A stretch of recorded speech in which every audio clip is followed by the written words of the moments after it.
Jadi seperti biasa sama-sama kita akan melihat firman Tuhan di Yesaya 35 ayat yang keempat. Karena hanya satu ayat. Ayo boleh kita bangkit berdiri sama-sama. Saya minta kerjasama yang baik dan kita akan baca dengan suara yang keras. Saya tahu di sini tidak ada jompo, tidak ada lansia, tidak ada nenek-nenek dan tete-tete baca seperti orang tidak makan 50 hari. Semua kita bergairah bersemangat untuk baca firman Tuhan ini dan kita klaim firman ini menjadi bagian dalam kehidupan kita. 1, 2, 3. Katakanlah kepada orang-orang yang kuatkanlah hati, janganlah takut. Lihatlah Allahmu akan datang dengan pembalasan dan dengan ganjaran Allah. Ia sendiri datang menyelamatkan kamu. Silakan duduk kembali, terima kasih dalam hadirat Tuhan. Ya puji Tuhan, dalam terjemahan Amplified Bible dikatakan begini. Terjemahan asli Alkitab, katakanlah kepada mereka yang hatinya gelisah dan panik. Nah ini lebih mendetail, ini lebih ke dalam. Jadilah kuat, jangan takut. Sesungguhnya Tuhanmu akan datang dengan pembalasan. Dalam kurung ini pembalasan kepada orang-orang fasik. Pembalasan Tuhan akan datang. Namun dia akan menyelamatkanmu. Puji Tuhan, saudara dikasih oleh Tuhan, seperti yang kita sudah lihat di sosmed, kita punya judul khotbah beberapa menit ke depan, yaitu jangan takut. Sama-sama katakan di samping kiri kanan, jangan takut.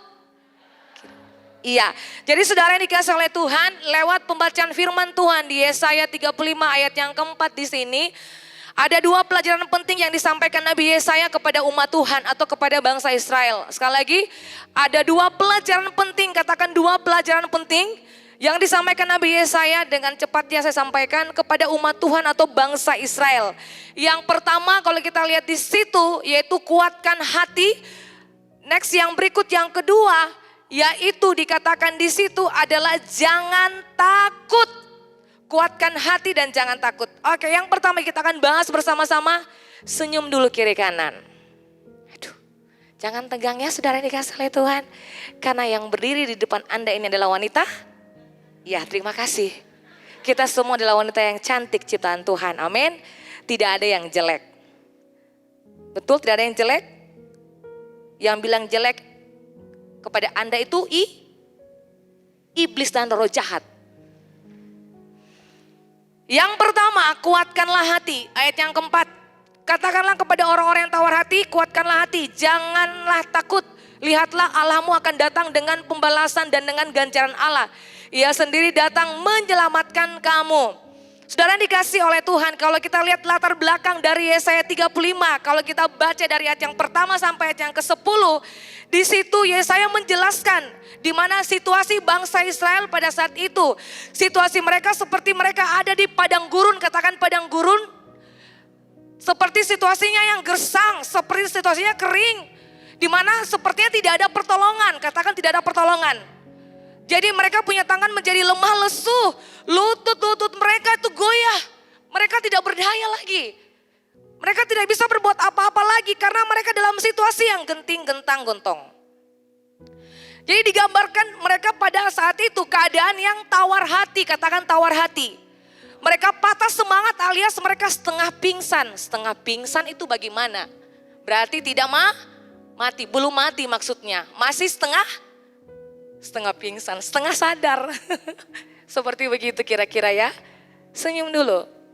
Iya, puji Tuhan. Nah seperti begitu kira-kira saudara yang dikasih oleh Tuhan. Jadi dalam khotbah ini Yesaya lagi sementara menubuatkan sesuatu kepada orang-orang Israel, orang-orang pembuangan pada waktu itu. Waktu mereka dalam keadaan lemah, letih, lesu, kurang bergairah, kurang bersemangat karena situasi yang sangat-sangat mengacaukan kehidupan mereka. Datanglah Nabi Yesaya. Katakan wow, Nabi Yesaya perpanjangan ya perkataan-perkataan yang dari Allah kepada Yesaya. Waktu mereka dalam kondisi seperti begitu, waktu mereka dalam situasi seperti itu, waktu mereka dalam persoalan seperti itu, Yesaya tidak mengeluarkan kata-kata yang memahitkan mereka. Yesaya datang tidak mengeluarkan kata-kata yang memilukan hati mereka. Tapi Yesaya datang untuk apa? Menubuatkan sesuatu yang besar. Katakan yang besar. Menubuatkan sesuatu yang akbar. menubuatkan sukacita kepada mereka supaya dikatakan supaya mereka tidak takut, tidak tawar hati. Yang percaya katakan amin. Waktu Yesaya datang menubuatkan sesuatu supaya mereka tahu bahwa di balik situasi seperti begitu, itu adalah hari penebusan di mana Allah yang Maha Adil akan datang, Maha Adil akan datang membawa sukacita bagi orang-orang yang ditebus. Katakan yang percaya katakan amin. Jadi dalam keadaan yang demikian, Yesaya memberikan kabar sukacita, kabar baik di mana ada pertolongan. Amin. Di mana ada pengharapan. Jadi saudara, di atas mimbar ini saya tidak tahu kenapa saya harus bicara hamba Tuhan terus. Kemarin saya sempat juga bicara tentang hamba Tuhan kan di sini. Betul? Kalau hari ini saya bicara tentang hamba Tuhan, berarti hamba Tuhan itu penting. Jangan main-main dengan hamba Tuhan. Amin saudara. Karena saudara tahu dari hamba Tuhan keluar mulut. Dari hamba Tuhan itu keluar perkataan-perkataan yang saudara membuat saudara itu mengalami apa? Mengalami kekuatan. Dari mulut hamba Tuhan yang diutus oleh Allah itu mereka tuh mengeluarkan kata-kata yang wow, betapa senangnya lihat perkataannya. Menyejukkan hati saudara seperti ini. Nabi Yesaya. Dia datang memberikan pengharapan, memberikan pertolongan kepada Israel. Sudah jangan menangis lagi. Sudah sampai stop, sudah di sini. Ayo bangkit karena penebus telah datang. Penyelamat telah datang. Bagi umat manusia yang percaya katakan amin. Dia katakan di sini Allahmu akan datang dengan pembalasan. Ia sendiri datang menyelamatkan kamu. Dia sendiri datang. Bukan manusia, bukan orang-orang di sekitar. Tapi dia sendiri datang untuk menyelamatkan kita orang yang berdosa. Yang percaya katakan amin. Dengan demikian bangsa Israel diberi pemahaman keselamatan dan kebahagiaannya tidak didapat dengan usaha sendiri. Atau pertolongan bangsa Mesir. Atau pertolongan dari bangsa-bangsa di sekitar. Tetapi ingat baik, Allah lah yang menyelamatkan mereka. Allah lah yang menolong mereka. Allah lah yang menghibur mereka. Allah lah yang hadir dalam kehidupan mereka. Kalau secara kasat mata atau sekarang ini Allah tidak langsung turun tangan hadir. Tapi Allah memakai hamba-hamba Tuhan. Makanya saya bilang jangan main-main dengan hamba Tuhan saudara. Yang percaya katakan amin. Jadi mereka mereka itu dipilih khusus oleh Tuhan. Terlepas dari mereka punya kekurangan, keterbatasan kami, terlepas dari kami punya kelemahan, ingat mereka itu diutus Allah langsung. Jadi jangan coba-coba dengan mereka. Amin saudara. Yesaya juga mengajak mereka agar mampu untuk saling menguatkan satu dengan yang lain. Ini tugas. Ya, tanggung jawab kita sebagai hamba Tuhan menyampaikan sesuatu yang menguatkan Anda, menghibur Anda, memotivasi kehidupan Anda, memberikan pengharapan kepada Anda bahwa di dalam Tuhan itu pasti ada jalan keluar. Di dalam Tuhan itu pasti ada jawaban. Jangan berputar-putar di situ terus, berputar-putar mencari teman di situ terus, jangan. Keluar dari situ. Karena ketika kita keluar dari situ, kita akan menemukan sesuatu yang tidak pernah kita temukan, yaitu berkat. Yang percaya katakan amin. Jadi saya katakan kepada orang-orang yang ada pada saat itu, saudara, kalau kita lihat kembali lagi.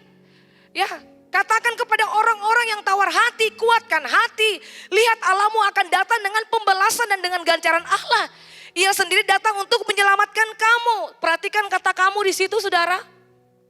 Kalau kita lihat perhatikan perkataan kamu. Kamu itu bukan bentuk jamak, tetapi kamu itu berarti ada orang-orang khusus yang dipilih oleh Tuhan. Katakan orang-orang khusus.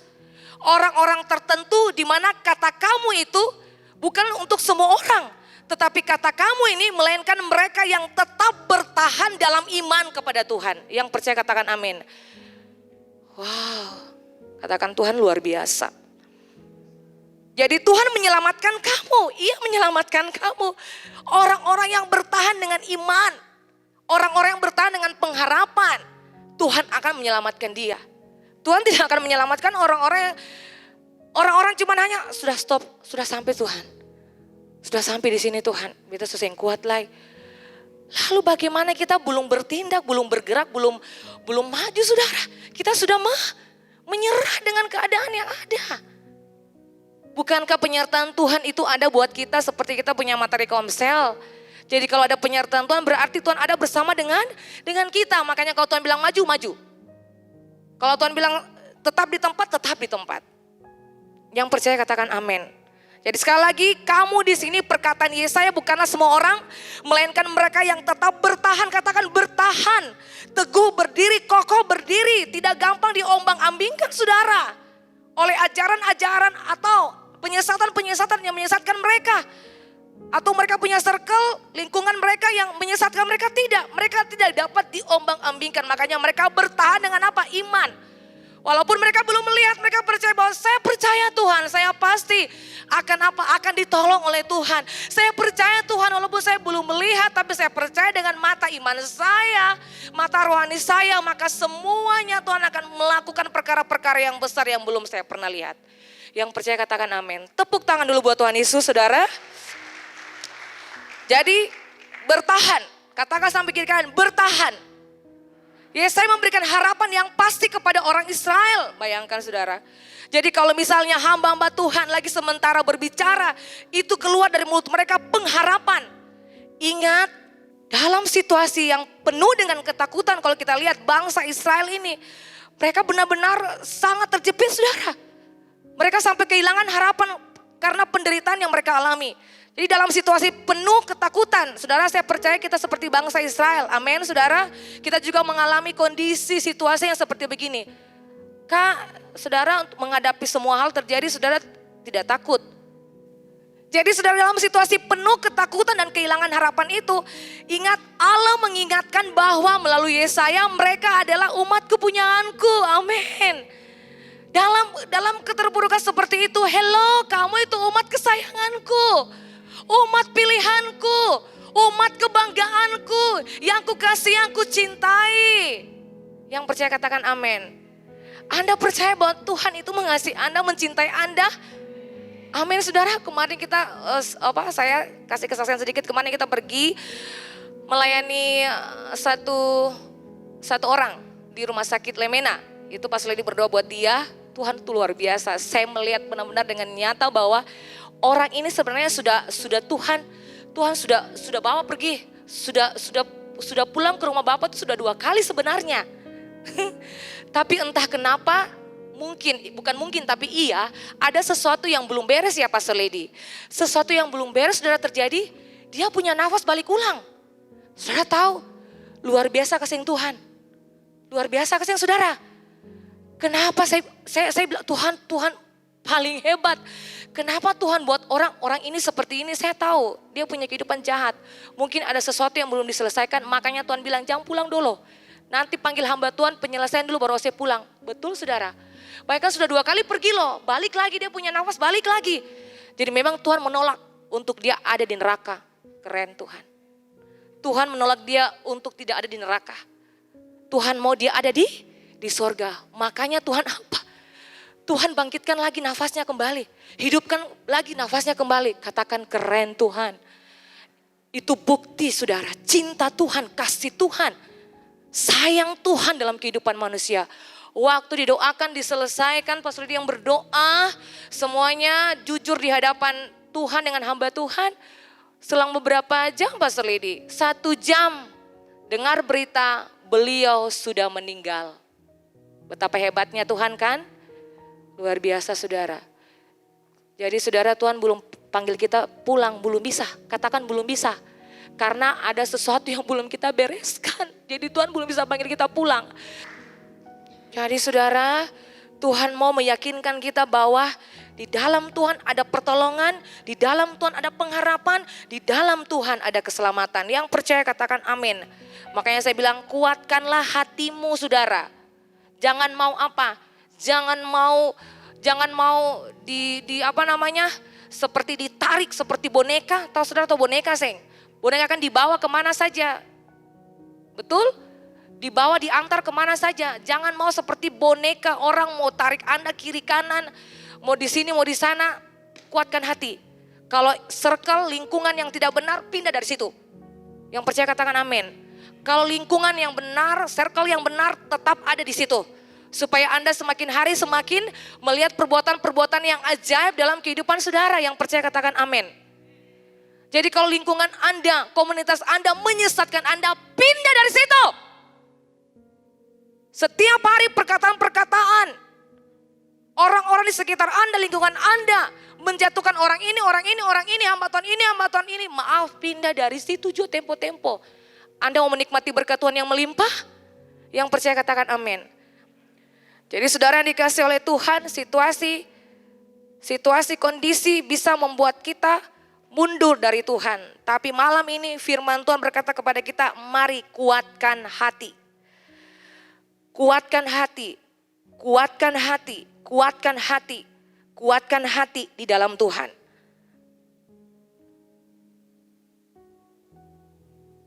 Saudara, kita lihat dalam terjemahan Ibrani, kekuatan hati dipakai kata kauzak. Dalam terjemahan Ibrani, kekuatan hati dipakai kata kauzak, yang artinya mengeraskan, mempertahankan diri, bertekun dan berusaha sekuat. Nah itu, kuatkan hati. Jadi Anda mengeraskan hati. Mengeraskan hati bukan berarti Anda punya hati keras lalu tidak mau bertobat. Tidak seperti begitu. Menguatkan hati berarti Anda punya hati harus keras untuk apa? Bertobat. Untuk hati itu harus keras untuk tidak melakukan perbuatan-perbuatan berdosa yang menyakiti hati Tuhan. Makanya dikatakan kuatkan hati. Pertahankan diri bersih di hadapan Tuhan. Komitmen. Bertekun untuk melakukan hal-hal yang benar, hal-hal yang kudus dan berusaha sekuat. Berarti apa? Ada usaha. Ada usaha, ada kerja keras untuk melakukan hal-hal yang benar di hadapan Tuhan. Yang percaya katakan amin. Ya, Nabi Yesaya ngomong kepada bangsa Israel, keraskan hati saudara. Dikatakan, pertahankan dirimu, bertekun dan berusaha sekuat tenaga untuk melakukan kebenaran. Jangan menyimpang dari hal itu. Supaya kita menjadi orang percaya atau bangsa Israel menjadi orang percaya yang lebih baik dan berkenan kepada Tuhan.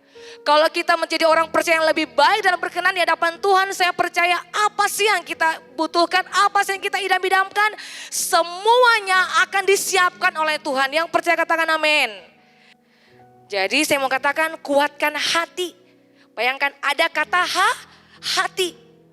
Berarti hati-hati dengan hati. Waspada dengan hati saudara. Karena dari hati terpancar kehidupan. Jagalah hatimu dari segala kewaspadaan, Amsal 4 ayat yang ke-23. Karena dari situlah terpancar kehidupan. Amin saudara.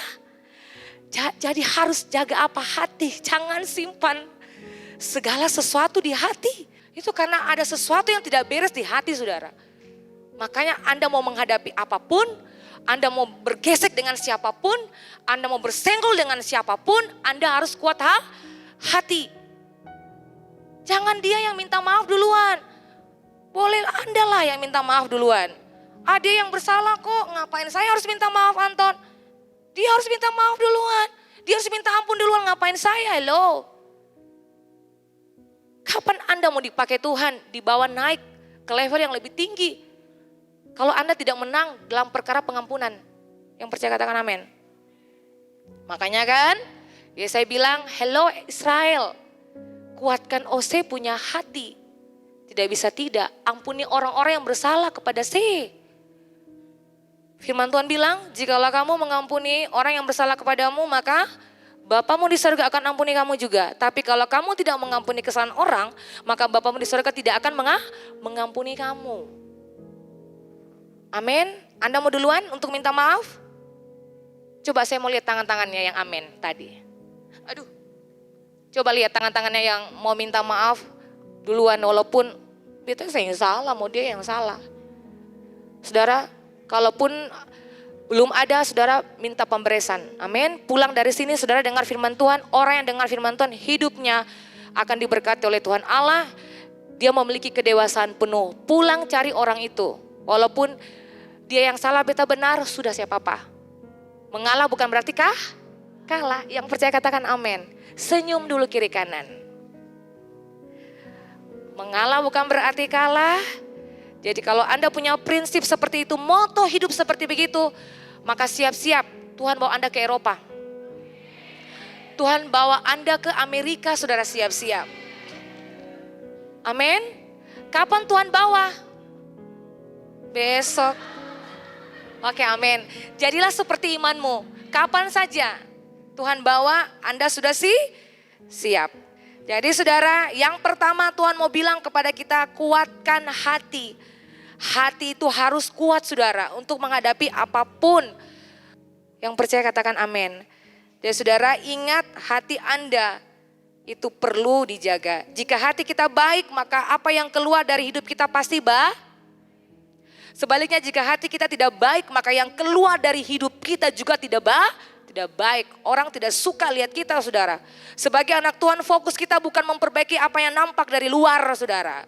Yang dilihat orang, tetapi memperbaiki apa yang ada di dalam hati. Sama-sama kita perbaiki. Di dalam apa? Dalam hati kita. Untuk itu izinkan Tuhan Yesus bertahta dan memerintah hati kita. Supaya apa yang keluar dari hidup kita memancarkan terang Allah. Sinar kemuliaan. Wow, amazing, glowing, shine. Ya. Jadi saudara, ingat sekali lagi saya katakan, hati-hati dengan hati.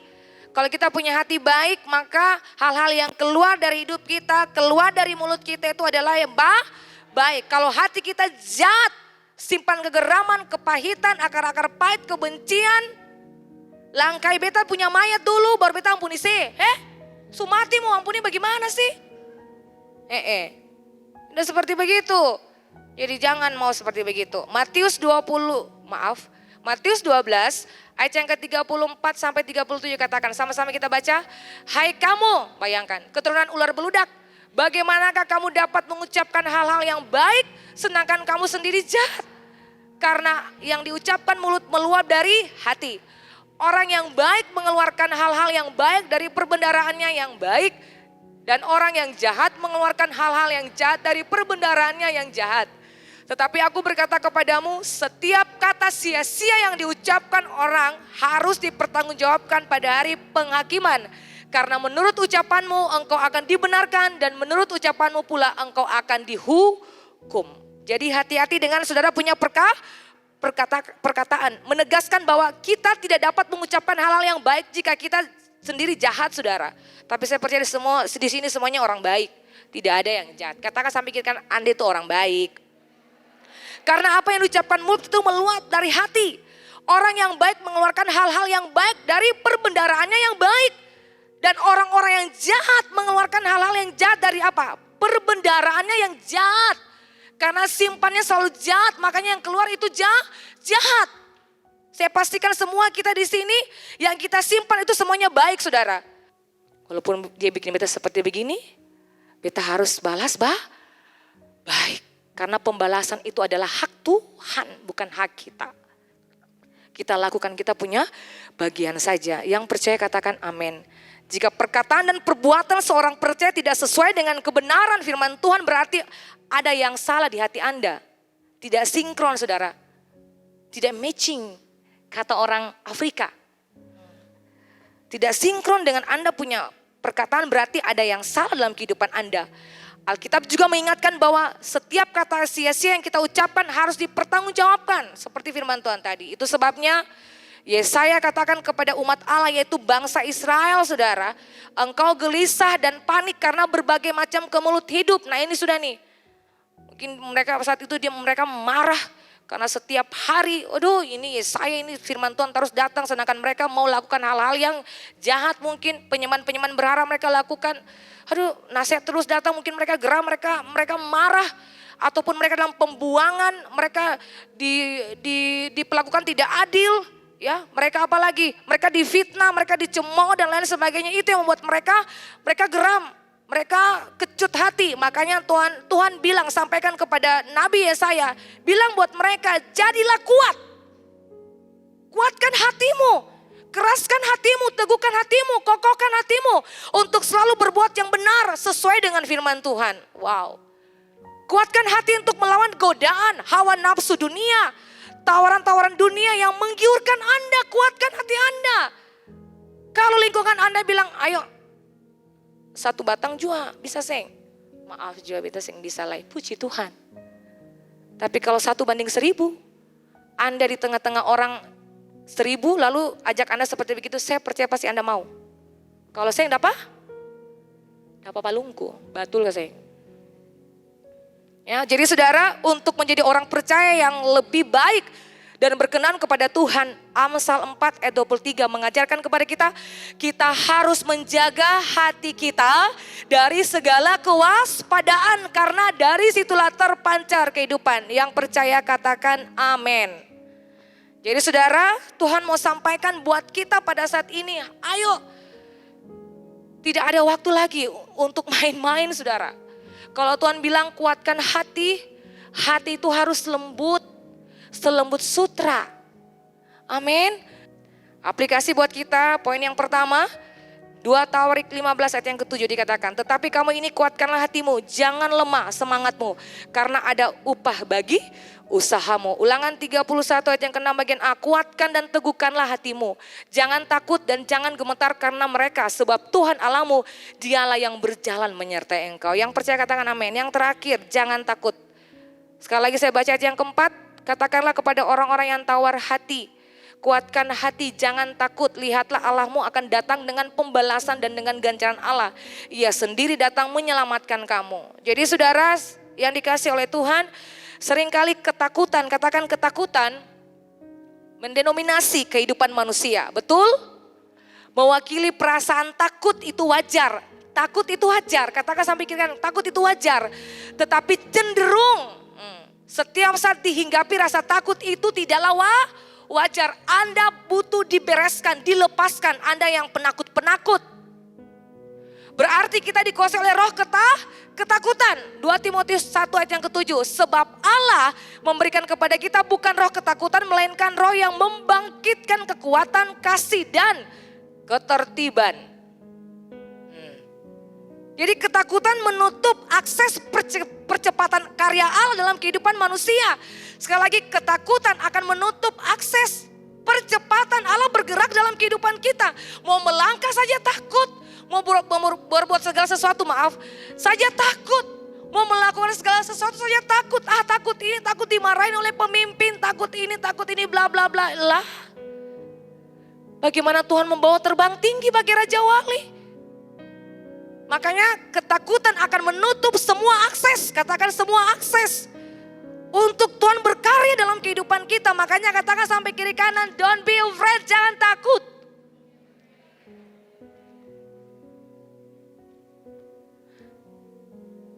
Takut gagal, takut kepada orang banyak, takisu. Takut kepada penyakit, iya memang takut sih Tuhan, itu wajar. Tapi terus menerus itu tidak wajar. Bagaimana Tuhan mau kasih kesembuhan? Tidak percaya Tuhan namanya. Takut ditolak. Takut ditolak, dukun bertindak. Takut pengangguran dan tidak punya penghasilan. Takut terhadap perkataan orang lain tentang diri kita. Anda begini, Anda begini, Anda begini, Anda kerdil, Anda punya hidung mancung ke dalam, Anda gemuk, Anda kurus. Anda punya rambut kribo ke samping, kribo ke luar, kribo ke dalam. Anda punya mata itu ke dalam. Anda punya apa lagi? Gigi itu tongkos. Saudara bertobat. Stop perkataan-perkataan seperti begitu. Itu tidak benar. Jadi takut saudara. Takut diputusin pacar karena sudah bertahun-tahun menjalin asmara. Terus nanti menjalin asmara dengan orang lain, makanya takut ditinggalkan. Takut ketinggian, fobia ketinggian. Takut gelap. Ada yang takut gelap di sini, sahabat kita mau lepaskan. Takut gelap, takut mati. Tuhan, semua pasti kita takut mati. Takut kepada keuangan yang apa? Berbalik, takut sendiri. Saudara takut sendiri, sebentar kata lepaskan. Walaupun sendiri, di kuburan, berani, amin. Takut kepada masa depan. Anda takut bahwa aduh Tuhan ini bagaimana Tuhan? Ini bagaimana Tuhan? Kita pasti ada punya masa depan, kita sebegini, hello. Rencana Tuhan tetap rencana Tuhan. Aku tahu aku sanggup melakukan segala sesuatu bagimu dan tidak ada rencana Tuhan yang gagal. sehingga ada saudara. Makanya Tuhan bilang bangkit. Kalau Anda jatuh bangkit, jatuh bangkit. 1000 kali Anda jatuh, 1000 kali Anda harus bangkit. Karena penyertaan Tuhan Allah bersama-sama dengan Anda. Tuhan Allah tidak akan pernah meninggalkan Anda. Yang percaya katakan amin. Makanya jangan takut. Haleluya. Jadi takut merupakan reaksi wajar lah, semua kita takut. Kesulitan, bahaya, kalau kita tidak pernah takut justru artinya ada yang tidak beres dalam tubuh kita. Tapi Allah tidak mau kita dilumpuhkan oleh ketakutan, betul? Ketika Yesus berkata kepada murid-muridnya, janganlah takut. Ini mengandung arti bahwa jangan sampai murid-murid Yesus ini takut itu berlebihan. Takut terus menerus itu tidak wajar. Oke, takut satu kali, tapi kalau takut berulang-ulang kali berarti saudara tidak percaya Tuhan. Anda harus dibereskan. Tidak percaya, sudah didoakan ini. Dalam nama Yesus, Anda akan mendapat pasangan yang cantik misalnya. Dalam nama Yesus Anda akan mendapat pasangan seorang bule. Betul kasih Tuhan nih? Betul kasih Tuhan? Saudara, aminkan saja itu terjadi. Betul enggak Pastor Lady? Aminkan saja itu pasti terjadi. Itu ya dan amin. Kalau Anda tidak yakin berarti Anda takut. Ah, masa iya sih? Masa iya sih? Kalau enggak ya sudah. Berarti Tuhan tidak akan melakukan jawaban itu dalam kehidupan Anda. Karena Anda mengalami ketakutan. Kalau kita takut saudara, kita punya doa tidak dijawab oleh Tuhan. Maaf, saya bilang dari mimbar ini. Katong tidak akan menikmati katong punya jawaban doa. Karena katong takut tidak percaya Tuhan. Yang percaya katakan amin. Jadi saudara, ingat jangan takut. Ketakutan yang terus menerus akan melumpuhkan potensi yang besar dalam diri Anda. Betul? Ketakutan akan melumpuhkan potensi yang besar. Anda punya potensi besar. Anda itu orang-orang hebat. Anda itu orang-orang yang luar biasa.